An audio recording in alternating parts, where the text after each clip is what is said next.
Hi hello ನಮಸ್ಕಾರ. ಇವತ್ತೇನು ಸೂಕ್ಷ್ಮ ಅರ್ಥಶಾಸ್ತ್ರ ಸೂಕ್ಷ್ಮ ಅರ್ಥಶಾಸ್ತ್ರದ ಪರಿಚಯ, ಇಂಟ್ರೊಡಕ್ಷನ್ ಟು ಮೈಕ್ರೋ ಎಕನಾಮಿಕ್ಸ್. ಇಲ್ಲಿ ನೋಡಿರ್ಬೋದು ನೀವು ಪಿಕ್ಚರ್ಸ್ ನೋಡ್ರಿ. ಇಲ್ಲಿ ಹೊಲದಾಗ ದುಡಿಯತ್ತಾರ, ಚಿತ್ರ ನೋಡ್ರಿ. ಇಲ್ಲೊಬ್ಬ ರೈತ ಏನ್ ಮಾಡತ್ತಂದ್ರ ಭತ್ತಕ್ಕೆ ಗೊಬ್ಬರ ಒಗ್ಯದ. ಗೊಬ್ಬರ ಹಲವು ರೀತಿಲಿ ಯಾಕೆ ದುಡಿಬೇಕ್ರಿ? ಜೀವನದಾಗ ಮನುಷ್ಯರು ಯಾಕೆ ದುಡಿಬೇಕು? ಯಾಕೆ ಕಷ್ಟಪಟ್ಟು ಕೆಲಸ ಮಾಡಬೇಕು ನೋಡಿ. ಪ್ರತಿಯೊಂದು ಸೇವೆ ಆಗಿರ್ತದ ಮತ್ತು ಅವರ ಹೊಟ್ಟಿಗಾಗಿ ದುಡಿತಾ ಇರ್ತಾರ. ಪ್ರತಿಯೊಂದು ವ್ಯಕ್ತಿ ಆಗ್ಲಿ ನೋಡ್ರಿ, ಜನರು ಹೇಗೆ ದುಡಿಬೇಕು ಹೇಳ್ರಿ? ಯಾಕೆ ದುಡಿಬೇಕು ಜನರಂದ್ರ ಆದಾಯ ಸಂಪಾದಿಸಲು ಮತ್ತು ಸರಕು ಸೇವೆಗಳನ್ನ ಕೊಂಡು ತನ್ನ ಬಯಕೆನ ತೃಪ್ತಿಗೊಳಿಸು. ಅಂದ್ರ ಅವ್ರಿಗೆ ಹೊಟ್ಟಿಗೆ ಅನ್ನ ಮತ್ತು ಅವರಿಗೆ ಆದಾಯ, ಅವರಿಗೆ ಬೇಕಾದಂತ ವಸ್ತುಗಳನ್ನ ಏನ್ ಮಾಡ್ಬೇಕಂದ್ರ ಅವ್ರಿಗೆ ಬೇಕಾದಂತ ವಸ್ತುಗಳನ್ನ ತೆಗೆದುಕೊಳ್ಳಲು ಏನ್ ಅವಶ್ಯಕವಿದೆ ಅಂದ್ರ ಹಣ, ಅಂದ್ರ ರೊಕ್ಕ, ಅಮೌಂಟ್. ಅವರಿಗೆ ರೂಪಾಯಿ ಅವಶ್ಯಕತೆ ಇದೆ ಎಂಬುದನ್ನ ಆ ಕಾರಣಕ್ಕಾಗಿ ಏನ್ ಮಾಡುವ ಆದಾಯ ಸಂಪಾದಿಸಲು ಮತ್ತು ಅವರ ಬಯಕೆಗಳಲ್ಲಿರುವ ಸರಕು ಸೇವೆಗಳನ್ನ ತೆಗೆದುಕೊಳ್ಳಲು ಅವ್ರೇನ್ ಮಾಡ್ತಾರ? ದುಡಿತಾರ. ನೆಕ್ಸ್ಟ್ ಒನ್ರಿ, ಅವರು ದುಡಿತಾರ. ನೆಕ್ಸ್ಟ್ ಒನ್, ಹಿತಕರ ಅನುಕೂಲಕರ ಜೀವನಕ್ಕೆ ಬೇಕಾದ ಅಗತ್ಯಗಳನ್ನ ಪೂರೈಸಿಕೊಳ್ಳಲು. ಅಂದ್ರೆ ಅವರಿಗೆ ಯಾವ ವಸ್ತುಗಳನ್ನ ಅವರ ಬೈಕ್ ಇರ್ತದಿಲ್ಲ, ಆ ವಸ್ತುಗಳನ್ನ ನೋಡಿದ್ರೆ ತಗೋಬೇಕು ಅನಿಸ್ತದಿಲ್ಲ, ಅವರ ಜೀವನ ಶೈಲಿ ಬೇಕಾದ ಅಗತ್ಯತೆಗಳನ್ನ ಏನ್ ಮಾಡೋದು? ಪೂರೈಸಲು.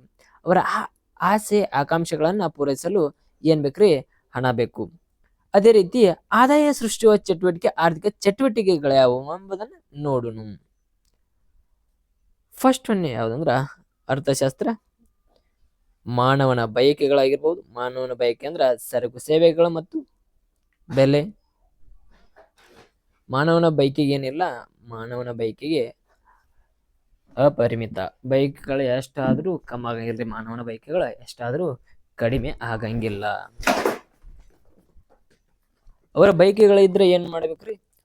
ಬೈಕ್ಗಳಿದ್ರೆ ಅವರ ಸರಿಯಾಗಿ ಯಾವ ದುಡಿಬೇಕ, ಸರಕು ಸೇವೆಗಳನ್ನ ತಗೋಬೇಕಾರ ಏನ್ ಮಾಡ್ಬೇಕಾರ? ಅವ್ರಿಗೆ ಬೆಲೆ ಬೇಕು, ಅಂದ್ರೆ ಅಮೌಂಟ್ ಬೇಕು, ಆದಾಯ.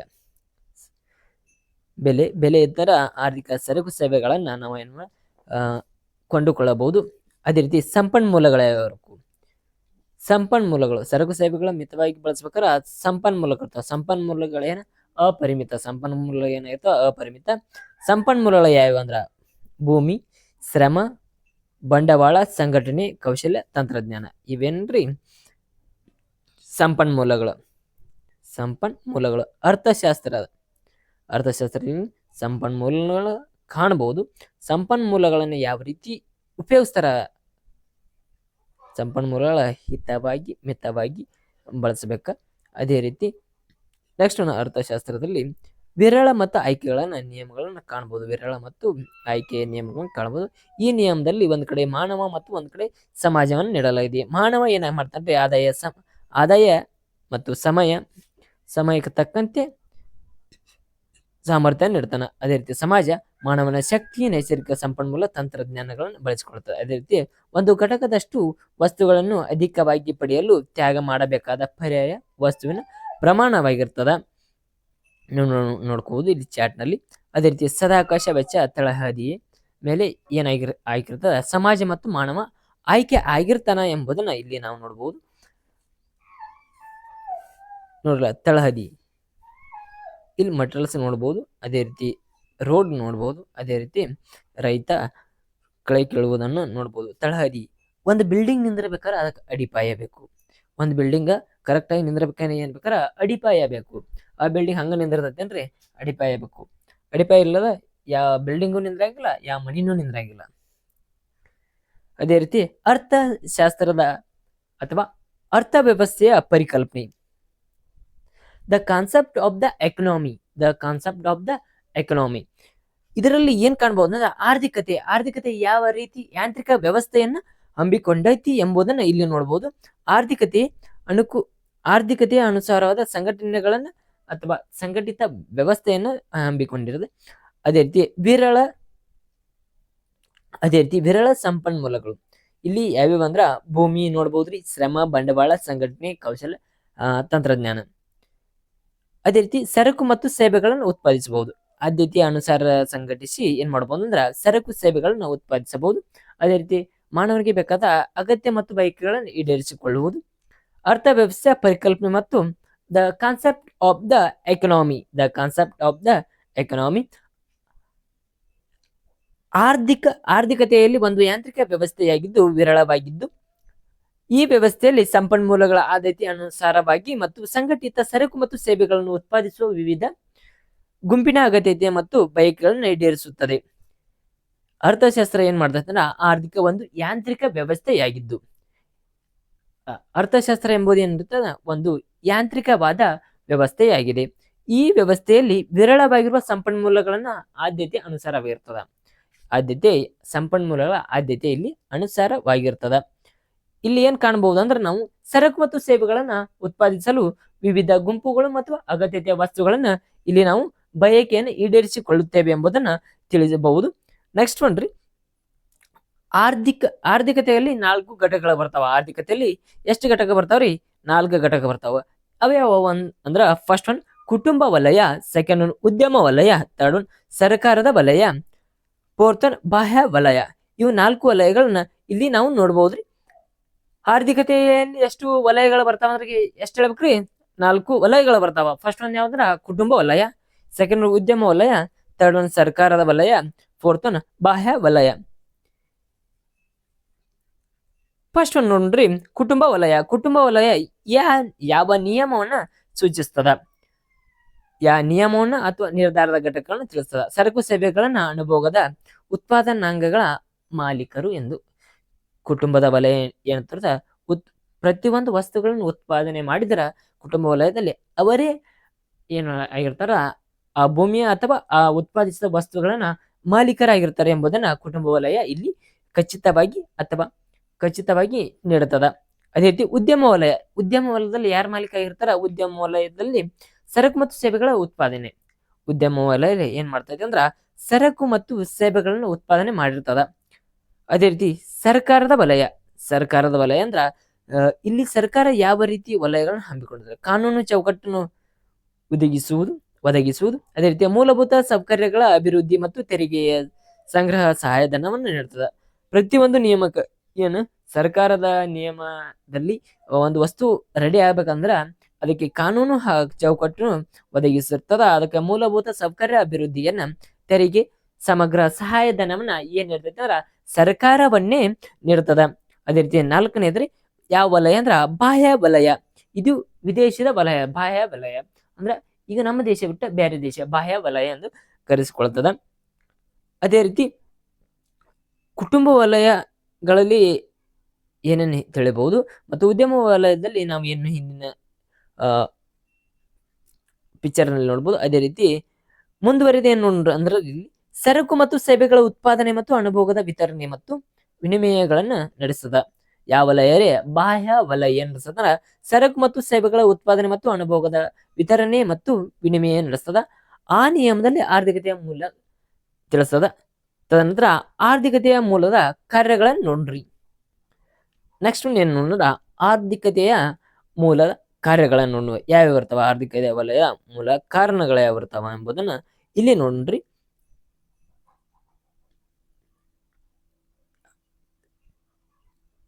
ಇಲ್ಲಿ ಯಾವ್ದಂದ್ರ ಈ ನೇಮಕ ತಕ್ಕಂತೆ ಮೇಲಿನ ವಿವರಣೆ ಮಾಡಲಾಗಿದೆ. ಅದರಿಂದ ಸರ್ಕಾರದ ವಲಯದಲ್ಲಿ ಯಾವ್ಯಾವ ವಿಧಗಳನ್ನು ಕಂಡು ಬರ್ತಾವ. ಫಸ್ಟ್ ಒನ್ ಯಾವ್ದಂದ್ರ ಬಂಡವಾಳಶಾಹಿ ಅರ್ಥವ್ಯವಸ್ಥೆ, ಸೆಕೆಂಡ್ ಒನ್ ಸಮಾಜವಾದಿ ಅರ್ಥವ್ಯವಸ್ಥೆ, ಥರ್ಡ್ ಒನ್ ಮಿಶ್ರ ಅರ್ಥವ್ಯವಸ್ಥೆ ಎಂಬುದನ್ನ ಈ ನಿಯಮಗಳನ್ನ ಕಂಡು ಬರ್ತಾವ. ನೆಕ್ಸ್ಟ್ ಒನ್ ಏನ್ ನೋಡಿದ್ರ ಬೇಸಿಕ್ ಎಕನಾಮಿಕ್ಸ್ ಪ್ರಾಬ್ಲಮ್ಸ್ ನೋಡೋಣ. ಯಾವ್ದಂದ್ರ ಮೂಲಭೂತ ಆರ್ಥಿಕ ಸಮಸ್ಯೆಗಳನ್ನು ನೋಡೋಣ. ಮೂಲಭೂತ ಆರ್ಥಿಕತೆ ಸಮಸ್ಯೆಗಳನ್ನು ನೋಡೋಣ. ಅಂದ್ರೆ ಬೇಸಿಕ್ ಎಕನಾಮಿಕ್ಸ್ ಪ್ರಾಬ್ಲಮ್ಸ್ ಅನ್ನು ಮಾನವನ ಬಯಕೆಯ ಪುನರಾವರ್ತನೆಯ ಸ್ವರೂಪ ಆರ್ಥಿಕತೆಯ ಸಾಮಾಜಿಕ, ವೈಜ್ಞಾನಿಕ, ತಾಂತ್ರಿಕ ಕಾರಣಗಳಿಂದ ಹೊಸ ಬಯಕೆಗಳನ್ನ ಸೃಷ್ಟಿಸ್ತದ. ಯಾವ್ದ್ರಿ? ಮಾನವನ ಬಯಕೆಯ ಪುನರಾವರ್ತನೆಯ ಸ್ವರೂಪ ಏನಾಗಿರ್ತದ ಅಂದ್ರ ಆರ್ಥಿಕತೆ ಸಾಮಾಜಿಕ ಮತ್ತು ವೈಜ್ಞಾನಿಕ, ತಾಂತ್ರಿಕ ಕಾರಣಗಳಿಂದ ಏನಾಗಿರ್ತದ ಅಂದ್ರ ಹೊಸ ಬಯಕೆಗಳನ್ನ, ನಿಮಗಿರುವ ಹೊಸ ಬಯಕೆಗಳನ್ನ ಮಾನವನ ಬಯಕೆಯನ್ನ ಸೃಷ್ಟಿ ಆಗ್ತದ. ನಿಮ್ಗೊಂದು ಬಯಕೆ ಇರ್ತದ, ಆ ಬಯಕೆ ಎಲ್ಲಿ ತನಕ ಇರ್ತದೆ ಆ ವಸ್ತುಗಳನ್ನು ಕೊಂಡುಕೊಳ್ಳುವ ತನಕ ಆ ಬೈಕ್ ಇರ್ತದೆ. ನಂತರ ಆ ಬೈಕೆ ಸರ್ವನಾಶ ಆಗಿರ್ತದೆ. ಸೆಕೆಂಡ್ ಹೊಸ ಬೈಕಿನ ಉತ್ಪಾದನೆ ಆಗಿರ್ತದ. ಮನುಷ್ಯನಲ್ಲಿ ಹೊಸ ಬೈಕಿನ ಉತ್ಪಾದನೆ ಆಗಿರ್ತದ. ತದನಂತರ ಏನು, ಅಪರಿಮಿತ ಬೈಕೆಗಳು ಮತ್ತು ಮಿತ ಸಂಪನ್ಮೂಲ. ಮಾನವನ ಅಪರಿಮಿತ ಬೈಕೆಗಳು ಇರ್ತಾವ. ಮಾನವಿಗೆ ಬೈಕೆಗಳ ಎಂಡಿಲ್ರಿ. ಮಾನವಗ ಯಾರದಾರ ಹೇಳ್ತಿರೋ ಇಲ್ರಿ, ಬೈಕೆಗಳ ಎಂಡ ಇಲ್ರಿ. ಮಿತ ಸಂಪನ್ಮೂಲ ಬೈಕೆಗಳ ಜಾಸ್ತಿ ಐತಿ ಮಾನವಗ, ಆದ್ರೆ ಏನ್ ಮಾಡುದು, ಸಂಪನ್ಮೂಲಗಳ ಕೊರತೆ ಜಾಸ್ತಿ ಆಯ್ತ. ಕೊರತೆನೂ ಐತಿ, ಅದನ್ನ ಸಂಪನ್ಮೂಲಗಳನ್ನ ಯಾವ ರೀತಿ ಬಳಸಬೇಕನ್ನೋದ ಮಾನವನಿಗೆ ಗೊತ್ತಿಲ್ರಿ. ಅದೇ ರೀತಿ ಅಪರಿಮಿತ ಬೈಕಿ ಮತ್ತು ಮಿತ ಸಂಪನ್ಮೂಲಗಳಿಂದ ಉಂಟಾಗುವ ಆಯ್ಕೆಯ ಸಮಸ್ಯೆ ಡ್ಯಾಶ್ ಡ್ಯಾಶ್ ಆರ್ಥಿಕ ವ್ಯವಸ್ಥೆ ಆಗಿರ್ತದ. ಅಂದ್ರ ಏನಾಗಿರ್ತದ, ಅಪರಿಮಿತ ಬೈಕೆ ಮತ್ತು ಮಿತ ಸಂಪನ್ಮೂಲಗಳಿಂದ ಉಂಟಾಗುವ ಆಯ್ಕೆಯ ಸಮಸ್ಯೆ ಏನಾಗಿರ್ತದ, ಡ್ಯಾಶ್ ಆರ್ಥಿಕ ಸಮಸ್ಯೆ ಏನಾಗಿರ್ತದ ಅಂದ್ರ ಅಲ್ಲಿ ನಾವು ಏನೇನು ಉತ್ಪಾದಿಸಬೇಕೆಂಬುದು ಗೊತ್ತಿಲ್ಲ, ಹೆಂಗ್ ಉತ್ಪಾದನೆ ಮಾಡ್ಬೇಕನ್ನೋದು ಗೊತ್ತಿಲ್ಲ, ಮತ್ತೆ ಯಾರಿಗಾಗಿ ಉತ್ಪಾದನೆ ಮಾಡಬೇಕು ಎಂಬುದನ್ನ ಮಾನವಗ ಕ್ವಶನ್ ಆಗಿರ್ತದ. ಅದೇ ರೀತಿ ಏನೇನು ಉತ್ಪಾದಿಸಬೇಕು, ವಾಟ್ ಟು ಪ್ರೊಡ್ಯೂಸ್, ಏನು ಉತ್ಪಾದನೆ ಮಾಡಬೇಕು, ಆಯ್ಕೆಯ ಸಮಸ್ಯೆ ಆಗಿರ್ತದೆ. ಇಲ್ಲಿ ಉತ್ಪಾದನಾ ಸಮಸ್ಯೆ ಆಗಿರ್ತದ. ಸಂಪನ್ಮೂಲದ ವಿರಳವಾಗಿರುವುದರಿಂದ ಪ್ರತಿ ಒಂದು ವಸ್ತುವನ್ನು ಅಪರಿಮಿತ ಪ್ರಮಾಣದಲ್ಲಿ ಉತ್ಪಾದಿಸಲು ಸಾಧ್ಯವಿಲ್ಲ. ಪ್ರತಿಯೊಂದು ವಸ್ತುವನ್ನು ಏನು ಮಾಡಬಹುದು, ಸಂಪನ್ಮೂಲ ವಿರಳವಾಗಿರುವುದರಲ್ಲಿ ಏನಾಗಿರುತ್ತದೆ, ಪ್ರತಿಯೊಂದು ವಸ್ತು ಅಪರಿಮಿತ ಪ್ರಮಾಣದಲ್ಲಿ ಉತ್ಪಾದಿಸಲು ಸಾಧ್ಯವಿಲ್ಲ. ಎಷ್ಟು ಉತ್ಪಾದನೆ ಮಾಡಬೇಕು ನಾವು ಒಂದು ವಸ್ತುವನ್ನ ನಮ್ಗೆ ಗೊತ್ತಿರಂಗಿಲ್ಲ. ಒಂದು ವಸ್ತುವನ್ನ ಎಷ್ಟು ಉತ್ಪಾದನೆ ಮಾಡಬೇಕು ಎಂಬುದು ಗೊತ್ತಿರಂಗಿಲ್ಲ. ಅದನ್ನ ಉತ್ಪಾದನೆ ಯಾಕೆ ಉತ್ಪಾದಿಸಬೇಕು ಅನ್ನೋದು ಗೊತ್ತಿರಂಗಿಲ್ಲ, ಹೆಂಗ್ ಉತ್ಪಾದಿಸಬೇಕು ಅನ್ನೋದು ಗೊತ್ತಿರಲ್ಲ, ಯಾರಿಗಾಗಿ ಉತ್ಪಾದಿಸಬೇಕಪ್ಪ, ನಾವು ಉತ್ಪಾದನೆ ಮಾಡಿದ್ದು ನಮ್ಗೆ ಮುಂದೆ ಆಲೋಚನೆ ಇರ್ಲಿಕ್ಕಾದ್ರೆ ಹಿಂಗಾಕತ್ರಿ. ಅದೇ ರೀತಿ ಯಾವ ವಸ್ತು ಎಷ್ಟು ಪ್ರಮಾಣದಲ್ಲಿ ಉತ್ಪಾದಿಸಬೇಕೆಂಬ ಆಯ್ಕೆಯ ಸಮಸ್ಯೆ ಮಾನವನಿಗೆ ಎದುರು ಆಗ್ತದ. ತದನಂತರ ಬಂಡವಾಳಶಾಹಿ ಮಾರುಕಟ್ಟೆ ಅರ್ಥವ್ಯವಸ್ಥೆ. ಈ ಬಂಡವಾಳಶಾಹಿ ಅರ್ಥವ್ಯವಸ್ಥೆಯಲ್ಲಿ ಏನ್ ಕಾಣಬಹುದು ಅಂದ್ರೆ, ಮಾರುಕಟ್ಟೆಯ ಶಕ್ತಿಗಳಲ್ಲಾದ ಬೇಡಿಕೆ ಮತ್ತು ಪೂರೈಕೆ ಅವಲಂಬನೆ. ಬಂಡವಾಳಶಾಹಿಯ ಅರ್ಥವ್ಯವಸ್ಥೆಯಲ್ಲಿ ಏನ್ ಕಾಣಬಹುದು ಅಂದ್ರೆ, ಮಾರುಕಟ್ಟೆಯಲ್ಲಿ ಶಕ್ತಿಗಳೆಲ್ಲ ವ್ಯಕ್ತಿಗಳ ಅಂದ್ರ ಗ್ರಾಹಕನಲ್ಲಿ ಆಗಿರುವಂತಹ ಬೇಡಿಕೆ ಮತ್ತು ಪೂರೈಕೆ ನಿಯಮಗಳು ಕಂಡುಬರುವುದು. ಬೇಡಿಕೆ ಮತ್ತು ಪೂರೈಕೆ ನಿಯಮಗಳನ್ನ ಅವಲಂಬನೆ ಮಾಡಿದಾಗ ಏನ್ ಕಾಣಬಹುದು ಅಂದ್ರ, ಒಬ್ಬ ಬೇಡಿಕೆ ಮಾಡ್ತಾನೆ, ಒಬ್ಬ ಪೂರೈಕೆ ಮಾಡ್ತಾನೆ. ಅಂದ್ರೆ ಈ ನಿಯಮ ಸಮಾಜದಲ್ಲಿ ಅರ್ಥವ್ಯವಸ್ಥೆ ನೋಡ್ಬೋದು. ಯೋಜನಾಂಗಾರ ಮತ್ತು ಬುದ್ಧಿ ಮಂದತೆ ಅವಲಂಬನೆ ಸಮಾಜವಾದಿಯಲ್ಲಿ. ತದನಂತರ ಸೆಕೆಂಡ್ ನಿಯಮವನ್ನು ಹೇಗೆ ಉತ್ಪಾದಿಸಬೇಕು, ಹೌ ಟು ಪ್ರೊಡ್ಯೂಸ್. ಅದೇ ರೀತಿ ಹೇಗೆ ಉತ್ಪಾದಿಸಬೇಕು, ಹೌ ಟು ಪ್ರೊಡ್ಯೂಸ್. ಉತ್ಪಾದನಾ ತಂತ್ರಜ್ಞಾನ ಆಯ್ಕೆಯ ಸಮಸ್ಯೆ ಆಗಿರ್ತದೆ ಇಲ್ಲಿ. ಅದೇ ರೀತಿ ಈ ನಿಯಮಕ್ಕೆ ತಕ್ಕಂತೆ ಫಸ್ಟ್ ಒಂದು ಶ್ರಮ ಸಾಂದ್ರತೆಯ ತಂತ್ರಜ್ಞಾನ, ಸೆಕೆಂಡ್ ಒಂದು ಬಂಡವಾಳ ಸಾಂದ್ರ ತಂತ್ರಜ್ಞಾನ. ಶ್ರಮ ಸಾಂದ್ರ ತಂತ್ರಜ್ಞಾನ ಏನ್ ಹೇಳ್ತದ, ಶ್ರಮ ಸಾಂದ್ರ ತಂತ್ರಜ್ಞಾನ ಏನ್ ಹೇಳ್ತಾ ಇದೆ ಅಂದ್ರೆ, ಉತ್ಪಾದನೆಯಲ್ಲಿ ಬಂಡವಾಳಕ್ಕಿಂತ ಶ್ರಮನ ಹೆಚ್ಚಿನ ಬಳಸುವುದು. ಬಂಡವಾಳಕ್ಕಿಂತ ಏನ್ ಮಾಡ್ತಾರ, ಇಲ್ಲಿ ಶ್ರಮನ ಜಾಸ್ತಿ ಬಳಸ್ತಾರ ಎಂಬುದನ್ನ ಈ ನಿಯಮ ತಿಳಿಸ್ತದ.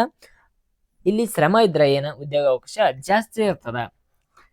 ಬಂಡವಾಳಶಾಹಿ ತಂತ್ರಜ್ಞಾನದಲ್ಲಿ ಉತ್ಪಾದನೆಯ ಶ್ರಮಕ್ಕಿಂತ ಬಂಡವಾಳ ಹೆಚ್ಚಾಗಿ ಬಳಸಲಾಗ್ತದ.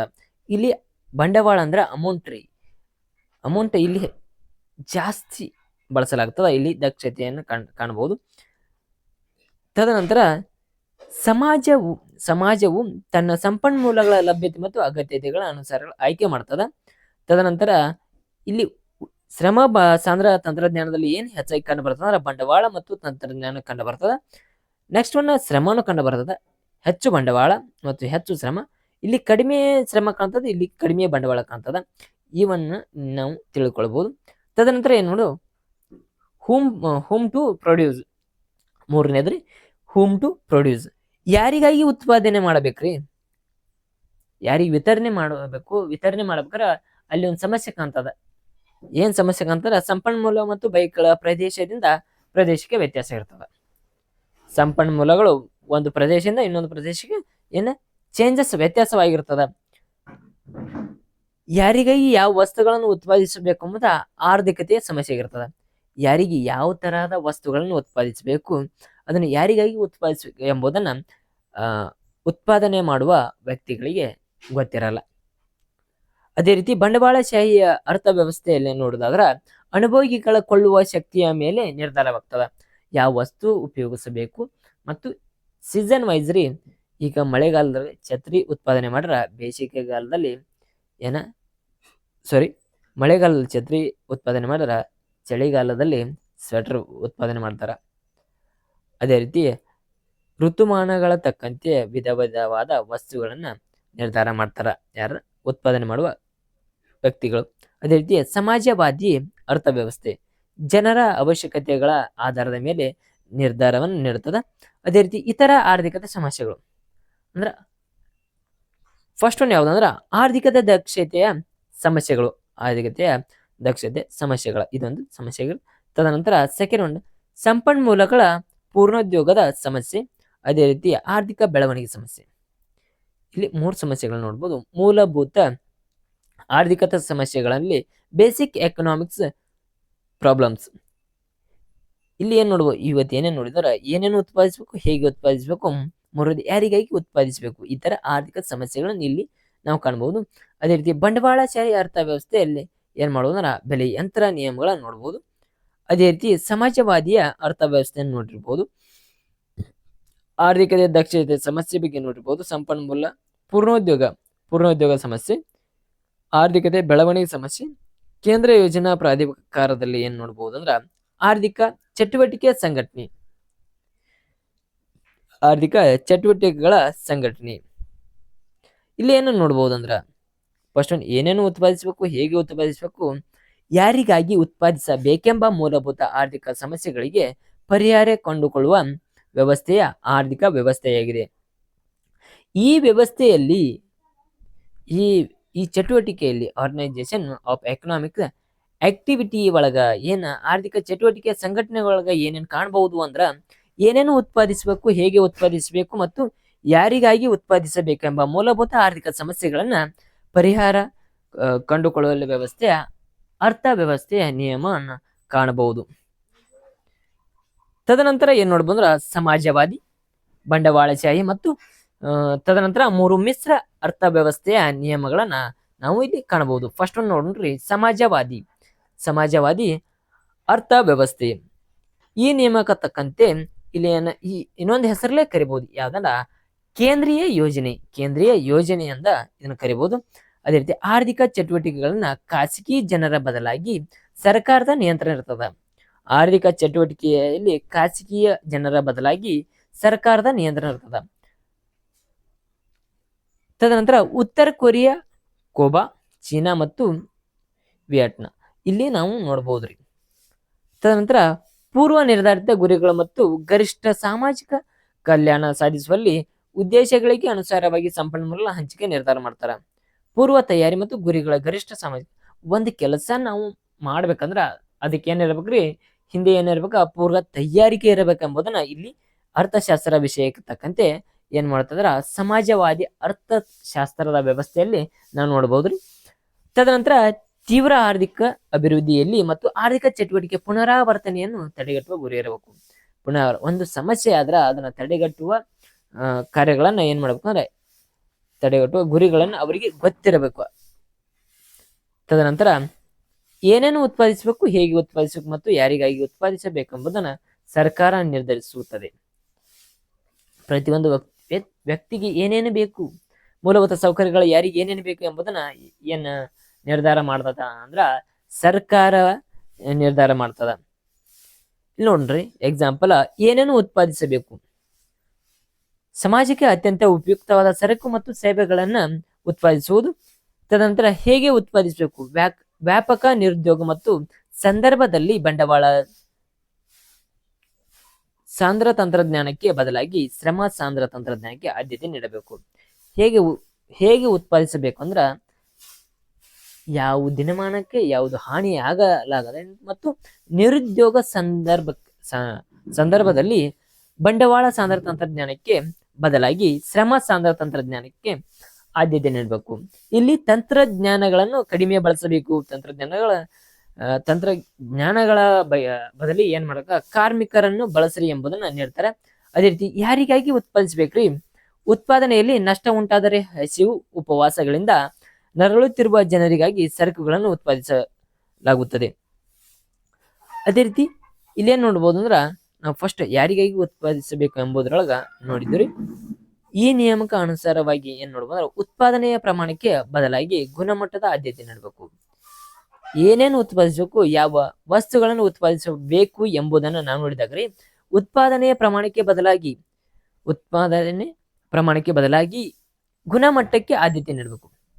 ಗುಣಮಟ್ಟಕ್ಕೆ ಆದ್ಯತೆ ನೀಡಬೇಕು ಅಂದ್ರ ಯಾವ ವಸ್ತು ನಾವು ಉತ್ಪಾದನೆ ಮಾಡ್ತೀವಿಪ್ಪ ಅಂದ್ರ ಆ ವಸ್ತು ಏನಿರ್ಬೇಕಂದ್ರ ಮಾರ್ಕೆಟ್ನಾಗ ವ್ಯಾಲ್ಯೂ ಇರಬೇಕು. ಆಮೇಲೆ ಮಾರ್ಕೆಟ್ ನಲ್ಲಿ ಏನಿರ್ಬೇಕಂದ್ರ ಅದ ಉತ್ತಮ ಕ್ವಾಲಿಟಿ ಇರ್ಬೇಕ, ಆ ವಸ್ತುಗಳನ್ನ ಸೇಲ್ ಆಗ್ಬೇಕು ಎಂಬುದನ್ನ ಇಲ್ಲಿ ಸರ್ಕಾರನ ನಿರ್ಧಾರ ಮಾಡ್ತದ. ಅದೇ ರೀತಿ ಅಪೇಕ್ಷೆಯ ಮತ್ತು ಅವಶ್ಯಕ ಸರಕುಗಳ ಮಾತ್ರ ಉತ್ಪಾದನೆ ಅಂದ್ರೆ ಜನರಿಗೆ ಯಾವುದು ಬೇಕು ವಸ್ತುಗಳನ್ನ, ಆ ಆರೋಗ್ಯಕರವಾದ ವಸ್ತುಗಳನ್ನ ಏನ್ ಮಾಡ್ಬೇಕಂದ್ರ ಉತ್ಪಾದನೆ ಮಾಡಬೇಕು. ಏನೇನು ಉತ್ಪಾದನೆ ಮಾಡ್ಬೇಕು ಎಂಬುದನ್ನ ಸರ್ಕಾರವೇ ನಿರ್ಧಾರ ಮಾಡ್ತದ. ನೆಕ್ಸ್ಟ್ ಫಸ್ಟ್ ಯಾವ್ದು ನೋಡೋಣ, ಸಮಾಜವಾದಿಯ ಅರ್ಥವ್ಯವಸ್ಥೆಯಲ್ಲಿ ನ್ಯೂನ್ಯತೆಗಳನ್ನು.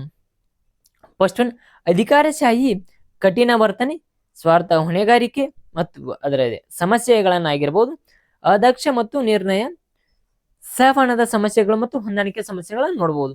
ಸರ್ಕಾರದಲ್ಲಿ ಏನು ನ್ಯೂನ್ಯತೆಗಳನ್ನ ಕಾಣಬಹುದು, ಅಧಿಕಾರಶಾಹಿ ಕಠಿಣತೆ ಮತ್ತು ಅದರ ವರ್ತನೆ, ಸ್ವಾರ್ಥ ಹೊಣೆಗಾರಿಕೆಯ ಸಮಸ್ಯೆ ಆಗಿರ್ತದ, ಅದಕ್ಷ ನಿರ್ಣಯ ಮತ್ತು ಸಹವಣದ ಸಮಸ್ಯೆ ಮತ್ತು ಹೊಂದಾಣಿಕೆಯ ಸಮಸ್ಯೆಗಳನ್ನು ಇಲ್ಲಿ ಕಾಣಬಹುದು.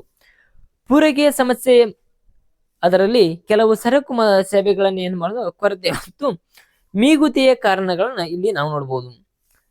ಇಲ್ಲಿ ಪೂರೈಕೆ ಸಮಸ್ಯೆಗಳು ಡ್ಯಾಶ್ ಕೆಲವು ಸರಕುಗಳ ಕೊರತೆ ಮತ್ತು ಮೀಗುತೆಯ ಕಾರಣವಾಗಿರ್ತದೆ. ಯಾವಂದ ಅತೃಪ್ತಕರ ವಿತರಣೆಯ ಕಾಳ ಸಂತೆಗೆ ಕಾರಣವಾಗಿರ್ತದ ಎಂಬುದನ್ನ ತಿಳಿಬಹುದು. ಸೆಕೆಂಡ್ ಯಾವ್ದು ನೋಡೋದಂದ್ರ ಬಂಡವಾಳಶಾಹಿ ಅರ್ಥವ್ಯವಸ್ಥೆ.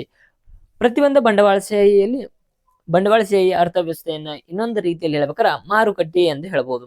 ಆರ್ಥಿಕ ಚಟುವಟಿಕೆ ಸರ್ಕಾರದ ಬದಲಾಗಿ ಖಾಸಗಿ ಜನರ ನಿಯಂತ್ರಣ.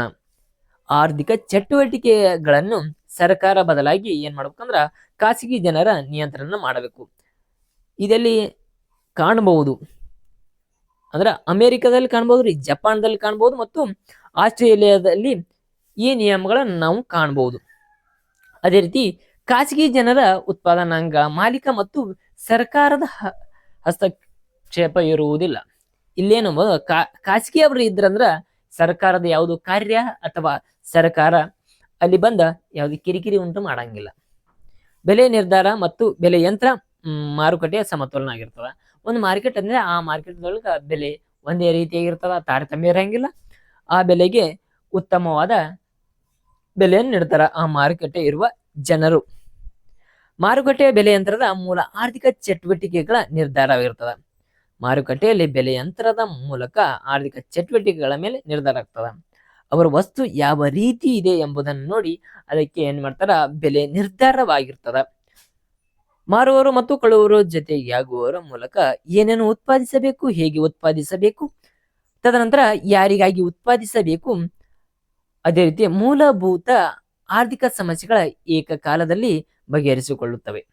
ಅಂದ್ರೆ ಒಂದು ಮಾರುಕಟ್ಟೆಯಲ್ಲಿ ಇರುವ ಜನರ ಜೊತೆಯಲ್ಲಿ ನಾವು ಏನೇನು ಉತ್ಪಾದಿಸಬೇಕು ಮತ್ತು ಹೇಗೆ ಉತ್ಪಾದಿಸಬೇಕು, ಯಾರಿಗಾಗಿ ಉತ್ಪಾದಿಸಬೇಕು ಎಂಬುದನ್ನ ಮೂಲಭೂತ ಆರ್ಥಿಕ ಸಮಸ್ಯೆಗಳನ್ನು ಏಕಕಾಲದಲ್ಲಿ ಬಗೆಹರಿಸಿಕೊಳ್ಳುತ್ತದೆ ಎಂಬುದನ್ನ ಇಲ್ಲಿ ನಾವು ತಿಳಿಬಹುದು.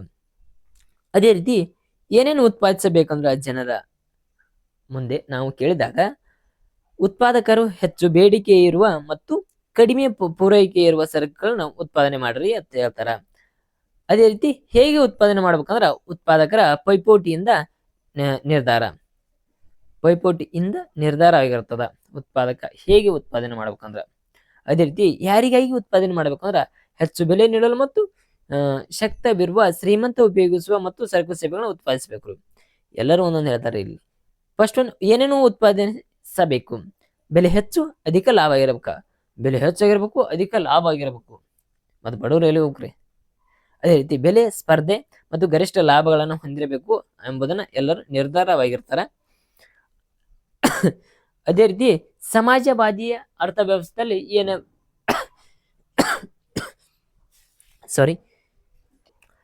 ಏನು ವಿಫಲತೆಯನ್ನ ಕಂಡಿದ್ದೇವೆ. ಏನು ವಿಫಲತೆಯನ್ನ ಕಂಡಿದವೆ. ಕಠಿಣತೆ ಮತ್ತು ಬಾಧ್ಯತೆಗಳನ್ನು ಮತ್ತು ಸಾರ್ವಜನಿಕ ಸರಕು ಮತ್ತು ಅಸ್ತಿತ್ವದಿಂದ ವಿಫಲತೆಗೊಂಡಿದವ ಎಂಬುದನ್ನ ಇಲ್ಲಿ ತಿಳಿಬಹುದು. ತದನಂತರ ಮಿಶ್ರ ಅರ್ಥವ್ಯವಸ್ಥೆ, ಮಿಕ್ಸ್ಡ್ ಎಕನಾಮಿ. ಇಲ್ಲಿ ಬಂಡವಾಳಶಾಹಿ ಮತ್ತು ಸಮಾಜವಾದಿ ಆರ್ಥಿಕತೆಗಳೆರಡು ಉತ್ಕೃಷ್ಟದ ಮಿಶ್ರ. ತದನಂತರ ಎಲ್ಲಿ ಕಾಣಬಹುದು ಅಂದ್ರೆ ಬಂಡವಾಳಶಾಹಿ ಮತ್ತು ಸಮಾಜವಾದಿ ಆರ್ಥಿಕತೆ ಎರಡು ಉತ್ಕೃಷ್ಟ ಮಿಶ್ರಣವಾಗಿದ್ದ ಭಾರತದಾಗ ಕಾಣಬಹುದ್ರಿ. ಅದೇ ರೀತಿ ಶ್ರೀಲಂಕಾ ಮತ್ತು ಬ್ರೆಜಿಲ್ ಒಳಗ ಈ ನಿಯಮಗಳನ್ನ ಕಂಡು ಬರಬಹುದು. ನೆಕ್ಸ್ಟ್ ಒನ್, ಆರ್ಥಿಕ ಚಟುವಟಿಕೆಗಳ ಕೆಲವು ಕ್ಷೇತ್ರಗಳ ಸರ್ಕಾರದ ಹೊಣೆ. ಇನ್ನಿತರ ಎಲ್ಲಾ ಕ್ಷೇತ್ರಗಳು ಮತ್ತು ಎಲ್ಲಾ ಖಾಸಗಿಯವರಿಗೆ ಮುಕ್ತ. ಪ್ರತಿಯೊಂದು ನಿಯಮ ನಡಿಬೇಕಾದ್ರೆ ಖಾಸಗಿಯವರ ಒಡೆತನದಲ್ಲಿ ಈಗ ನಡೀತಾ ಖಾಸಗೀಕರಣ ಎಂದಾಗೈತೆ ಅಂತ. ಅದೇ ರೀತಿ ನೆಕ್ಸ್ಟ್ ಒನ್, ಸರ್ಕಾರ ಡ್ಯಾಶ್ ಸಾಮಾಜಿಕ ಕಲ್ಯಾಣ. ಸರ್ಕಾರ ಖಾಸಗಿ ರಂಗದ ಗರಿಷ್ಠ ಲಾಭದ ಗುರಿಗಳನ್ನು ಸರ್ಕಾರವನ್ನು ನಿರ್ಣಯ ಮಾಡ್ತದ. ಅದೇ ರೀತಿ ದ್ವಂದ್ವ ಬೆಲೆಯ ಅಸ್ತಿತ್ವದಲ್ಲಿ ತರ್ತದ. ತದನಂತರ ಥರ್ಡ್ ಒನ್, ಮಿಶ್ರ ಅರ್ಥವ್ಯವಸ್ಥೆ. ಮಿಶ್ರ ಅರ್ಥವ್ಯವಸ್ಥೆಯಲ್ಲಿ ಏನ್ ನೋಡ್ಬೋದು ಅಂದ್ರ ಸರ್ಕಾರ ಏನೇನ್ ಮಾಡ್ಬೋದ, ಅಂಚೆ ಸೇವೆ ಸರ್ಕಾರ ಮತ್ತು ರೈಲು, ಗ್ರಂಥಾಲಯ, ಸಾರ್ವಜನಿಕ ಉದ್ಯಾನವನ ಮತ್ತು ಕೆಲವು ಆರೋಗ್ಯ ಸೇವೆಗಳು. ಸರ್ಕಾರ ಏನೇನ್ ಮಾಡ್ತದ, ಸರ್ಕಾರದಲ್ಲಿ ಡ್ಯಾಶ್ ತೆರಿಗೆಗೆ ಮತ್ತು ಕೂಲಿಯ ನಿಯಂತ್ರಣ ಮೂಲಕ ಕೈಗಾರಿಕೆಗಳ ಮೇಲೆ ಪ್ರಭಾವ ಬರ್ತದ.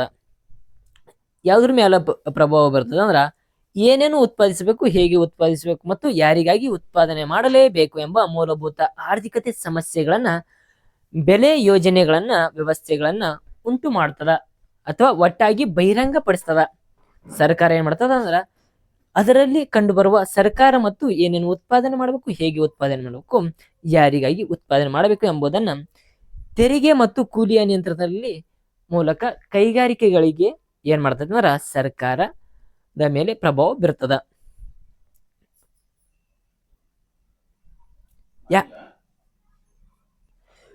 ನೆಕ್ಸ್ಟ್ ಇಲ್ಲಿ ಈ ನಿಯಮಗಳನ್ನ ನೋಡಬಹುದು. ಏನೇನು ಉತ್ಪಾದಿಸಬೇಕು, ತದನಂತರ ಹೇಗೆ ಉತ್ಪಾದಿಸಬೇಕು ಮತ್ತು ಅದೇ ರೀತಿ ಯಾರಿಗಾಗಿ ಉತ್ಪಾದನೆ ಮಾಡಲೇಬೇಕು ಎಂಬುದನ್ನು ಇಲ್ಲಿ ನಿಯಮ ನೀಡಿದಾರೆ ನೋಡ್ರಿ. ಅದೇ ರೀತಿ ನಮ್ಮ ಚಾನಲ್ ಸಬ್ಸ್ಕ್ರೈಬ್ ಮಾಡ್ರಿ. Thank you all. ಹಾಗೆ ಸಪೋರ್ಟ್ ಮಾಡ್ರಿ.